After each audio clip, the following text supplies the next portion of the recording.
Juan Pablo, para usted, ¿qué es la razón? La razón es la manera de demostrar nuestra crianza, de demostrar nuestras bases, de demostrar cómo fuimos formados. A partir de eso, cada uno presenta de alguna manera la verdad. Quiero decir con esto que todos, en realidad, todos los seres humanos tenemos la razón, solo que la vemos desde muchos puntos de vista diferentes.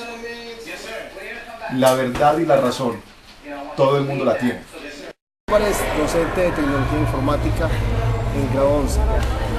Para mí la razón es el arte de pensar, es analizar diversas situaciones o de la vida o académicas y sacar conclusiones de eso que estamos analizando. También puede ser desde el punto de vista de tener o no tener la razón, es decir, ¿quién tiene la razón? Aquel que supuestamente está en la verdad absoluta, pero ¿qué es la verdad absoluta si todo es relativo? O sea, uno puede desde un punto de vista analizar un tema o tópico que otra persona desde otro punto de vista puede que él tenga la razón. He dicho. Gracias.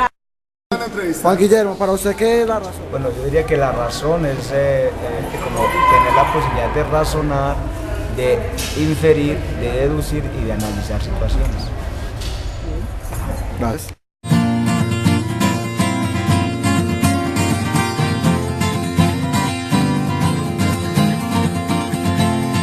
Soy Jairo Alarcón del Instituto de Filosofía de esta universidad. Ustedes me preguntan qué es la razón. Una palabra un poco difícil de definir por la trayectoria que tiene en la filosofía, pero tratemos de abordarla por el momento con los elementos de la filosofía moderna.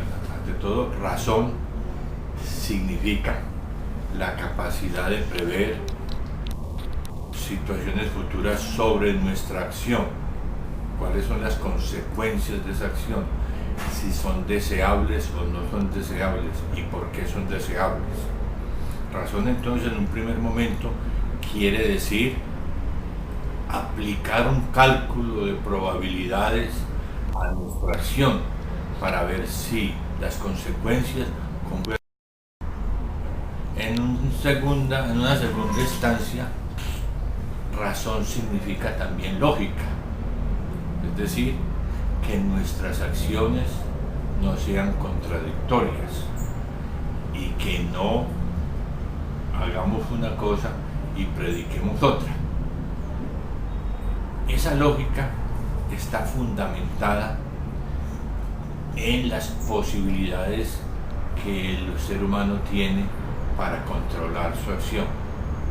En un tercer aspecto, la razón quiere decir lógica del lenguaje, es decir, de que no contradiga, de que nuestra acción no sea autocontradictoria, de que nuestra acción no esté fundamentada en falsos supuestos y de que nuestra acción esté directamente vinculada a un objetivo.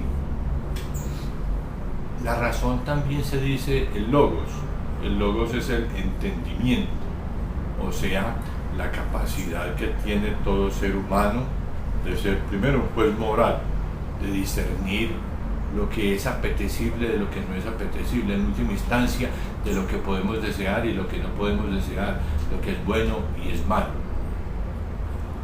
La razón está vinculada en última instancia a los objetivos que podemos alcanzar. Un objetivo racional es el que está a la medida humana, es decir, a la medida de las fuerzas humanas, de las fuerzas de la civilización, y que no crea efectos contraproducentes. Es decir, una empresa que busque transformar por la fuerza al ser humano, que busque cambiar radicalmente sus costumbres o que busque contradecirlas, es absolutamente irracional. Quiero remarcar esto porque el ser humano tiene unas limitaciones materiales, físicas y morales, también sociales, pero sobre todo morales. No puede está lo que no esté no puede hacer lo que no esté en su deseo, no puede hacer lo que no esté en sus posibilidades mentales y no puede hacer lo que no esté en sus posibilidades culturales. Todo un proyecto racional es un proyecto que juega con las posibilidades ya íncitas en una sociedad. El racionalismo tiene mucho que ver entonces con la búsqueda de objetivos que se adapten a la realidad. En el fondo el racionalismo habla de una lógica inductiva, es decir, una lógica que analice el mundo y va tomando y va de colección de objetos que analiza, va sacando características comunes hasta llegar a unas leyes parciales. Pero lo irracional es creer que porque inventamos una palabra hay algo en el mundo que debe corresponder a la palabra. No, primero tenemos que analizar el mundo, que es leer el libro de la vida. El racionalismo en la modernidad empieza con Descartes, y Descartes plantea tres condiciones. Primero, voy a hacer una crítica de la percepción. Puede ser que la percepción me engañe y crea aquello que es diamante lo que es vidrio. Segundo, voy a dejar de creerle a los demás, a los libros antiguos y a las que se dicen autoridades. ¿Por qué? Porque tengo que sacar mi propia evidencia. Eso es racionalismo. Tercero, voy a dejar de creer teorías generales. Voy a tratar de aprender de lo particular. Y en eso concuerdan todos los racionalistas. Cuarto, voy a tratar de leer ese libro de la vida, el libro de la realidad. Eso es, en síntesis, es el racionalismo. Spinoza, que viene después de Descartes, que es el filósofo al que yo he leído con algún detenimiento, plantea más ampliamente el problema de la certeza. Ante todo, la razón, poner las cosas bajo el análisis de la razón es plantear cómo es posible esto, en mi entendimiento. Esto, ¿por qué lo puedo creer yo? Y en verdad, ¿yo cuándo sé que conozco una cosa? Esa es la primera prueba de la razón, y es una prueba muy importante que se llama la prueba de la certeza. Generalmente en el mundo de la vida, en el mundo general, en el mundo, no somos muy racionales. Profesamos una cosa y no sabemos por qué la seguimos. ¿Por qué? Porque no hacemos esa prueba de la certeza. La racionalidad no es propia de la religión, no es propia de las emociones morales. El filósofo moderno John Rawls, muerto en el 2002, plantea una cosa: en caso de la decisión y de tener yo que decidir por intereses contrarios, denme un argumento que no sea emotivo, sino propio de la lógica inductiva. Esa es una prueba de la racionalidad moderna, de la razón. Denme un argumento para decidir una guerra, decidir esto, pero que no sea emotivo, no sea por intereses personales o por intereses afectivos o porque yo crea que existe una entidad ideal que me va a guiar. No, denme una prueba, una razón que tenga lógica inductiva, es decir, la lógica del ensayo y error, la lógica de la experimentación y la lógica de la colección de cualidades para aprender de ellas. Muchas gracias.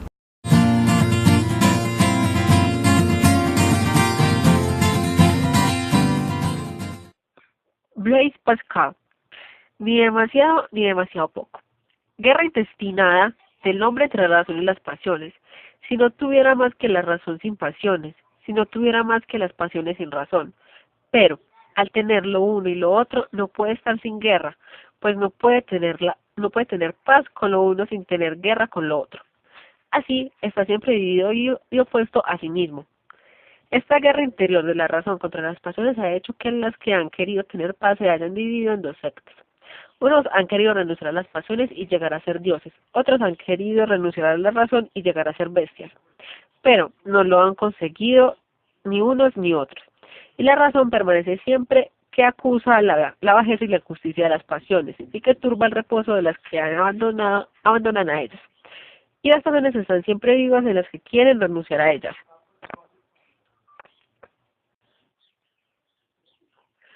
Si se somete toda la razón, nuestra religión no tendrá nada de misterioso y de sobrenatural, Si se choca contra los principios de la razón, nuestra religión será absurda y ridícula. 2 excesos. Excluir la razón, no admitir más que la razón. Ver que no hay nada justo o injusto, que no cambie de cualidad ni cambiar de clima. 3 grados de elevación hacia el polo cambian toda la jurisprudencia. Un meridiano decide sobre la verdad. En pocos años de posesión las leyes fundamentales cambian. El derecho tiene sus épocas. La entrada de Saturno del León nos señala el origen de tal crimen. Curiosa justicia que un río limita. Verdad a este lado de los Pirineos, error al otro. Nada según la sola razón en justo en sí. Todo se tambalea con el tiempo. La costumbre constituye toda la equidad, por la sola razón de que ha sido recibida. Es el fundamento místico de su quien la permite, a su principio la anula. Nada es tan defectuoso como esas leyes que reparan las faltas. Quienes lo obedecen porque son justas, obedece la justicia que él imagina, pero no a la esencia de la ley. Esta se halla aglutinada toda en sí misma, es ley y nada